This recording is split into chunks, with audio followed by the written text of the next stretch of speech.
Ken Whiting here from PaddleTV, and I'm actually on George Lake in Killarney Provincial Park. We're in Killarney shooting an episode of our Paddle Tales series. If you don't know about the Paddle Tales series, then there's a link in the description box down below. This is, the series really is about the top paddling adventures in some of the most amazing places in the world. And this week we're in Killarney in northeastern Ontario. Now, we're taking a break from filming Paddle Tales. I was at Killarney Outfitters. They're the outfitter for this region, any kind of sea kayaking or canoe trips you want to do. And Ted East, the owner, pulled me aside and said, "Hey Ken, check out these new pack boats." And that's what I've got here. These are pack boats from Swift. This is a Cruiser 14.8 and the Cruiser 16.8, 16 feet 8 inches long. And I'm here on George Lake to give them a whirl because I've never tried one of their pack boats. They're pretty new designs, and it's a really strong trend right now. The whole idea of these boats is that they're the solo tripping ultimate paddle craft. And the way they do that is by using the best of canoes and the best of kayaks, combining them together into a pack boat. At least that's the theory. The way they do that is, first of all, these boats are both made from carbon Kevlar. They are as light as a feather. I can literally pick up this boat with one finger. Now, what's great about a canoe for tripping? What's great about a canoe for tripping is how easy it is to carry your gear. Big packs, one big pack alone, fits in here, no problem. Unlike a kayak where you have to have all those little pieces stuffed into your boat. That's great unless you need a portage. If you need a portage, then having a kayak sucks. They come with a yoke that is removable. So I can have this yoke in my boat. When it's time to portage, I just screw it on, a couple quick hand screws on, throw it on my shoulders, and I'm gone. But what sucks about a canoe versus a kayak, at least for me, is performance. That's what you lose. You lose the performance you get from, for one, being low, having a very low center of gravity. These boats use a seat instead of higher traditional canoe seats. They're narrower. They are lower, they have much lower profile too. They're not as high as a canoe, which means in the windy conditions where your canoe is getting pushed around a lot more, they're going to be more nimble. So it's a more nimble canoe. Ultimately, it's easy to portage. That's the idea, but I really want to know how they paddle. So we're going to go for a test paddle here on George Lake and see how she goes. I think I'll go with the 14.8. It's prettier. Oh, first scratches, sorry.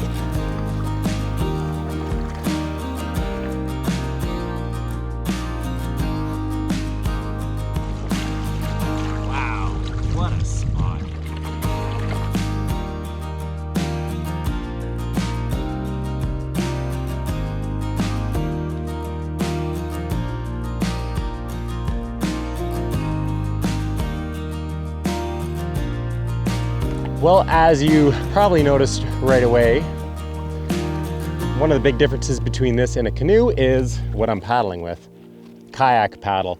And the reason this boat is so great for paddling with a kayak paddle is because the gunnels are cut in here and I haven't done any knuckle knocking at all, which is a great sign. That's one of the problems with using a kayak paddle in a canoe is you do tend to knock your thumb knuckles. But first impressions, hopping in this thing, I'm really impressed.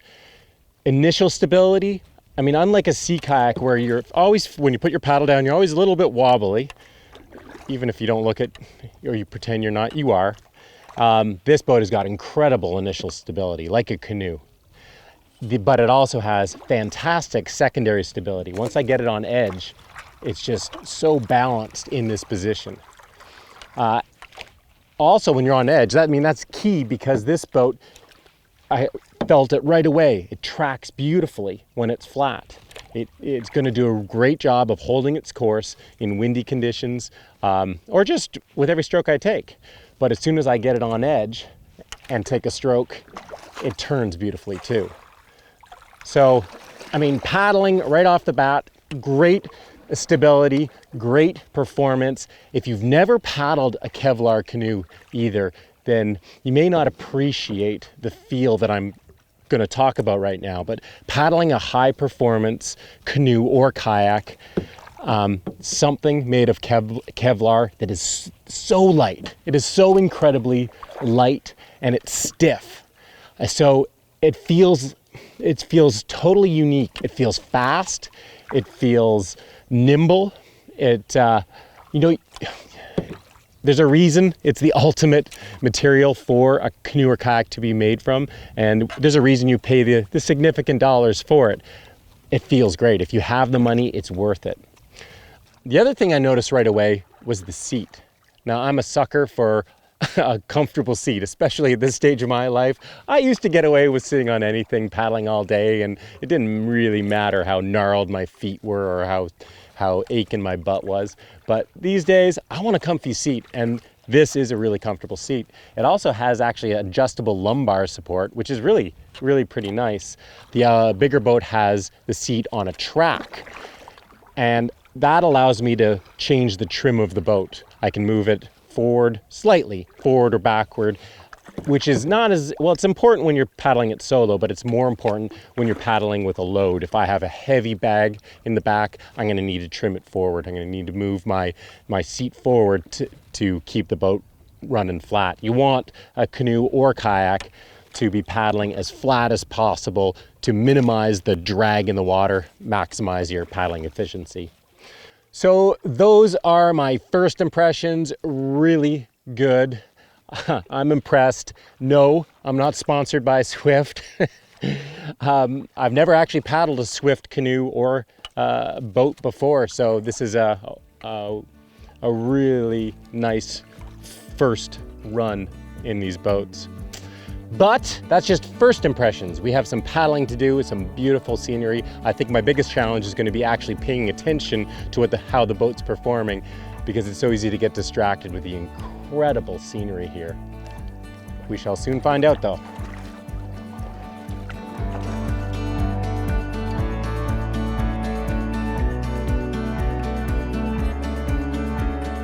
The other thing that just was reinforced as I was paddling is, God, this really is a world-class paddling experience, and to experience a place that is so spectacular in such a high-performance craft really just seems fitting. I think it's as simple as that. It just felt right.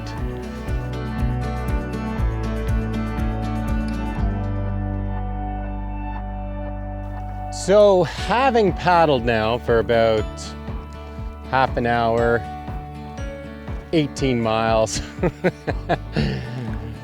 okay, not that long, but got a bit more feel and a few more things came to light. One of the things I didn't realize at first, just because I finished a long day of kayaking, is the foot pedals in this boat and how much the foot pedals help you paddle a canoe. With every stroke you take, you're pushing off the foot pedals and you're getting just a lot more power. I love having foot pedals in a canoe, and you get away with it because you have a kayak seat. Just, spending the last day kayaking for about 6 or 7 hours straight, I just got locked into this position. Then I realized I can go cross-legged and paddle. No, even better, I can go full lounge, soak my feet in the water. I can get used to this. Now that is a selling feature right there.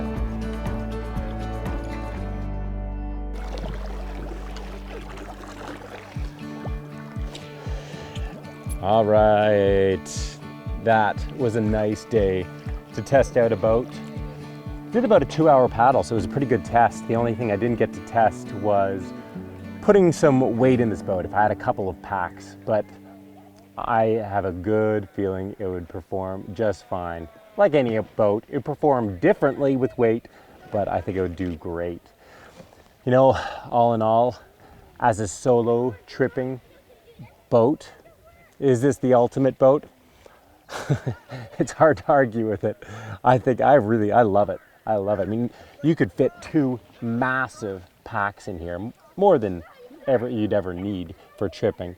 On top of that, it's incredibly fun to paddle, high performance. It's really light and easy to portage. You know, all in all, it's a great tripping boat for one person. I believe there's a 2-person version of this too. So, well, I hope you enjoyed that boat review. It's not something I've been doing much of on PaddleTV.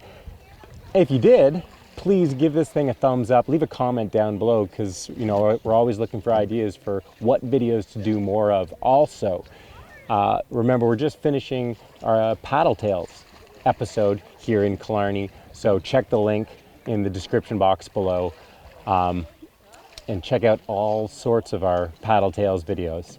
And we'll see you next time on a PaddleTV episode. This is the first time trying it. I was just testing it out, and I'm a believer. Yep, I'll use this. I just lifted? Not at all. Yeah.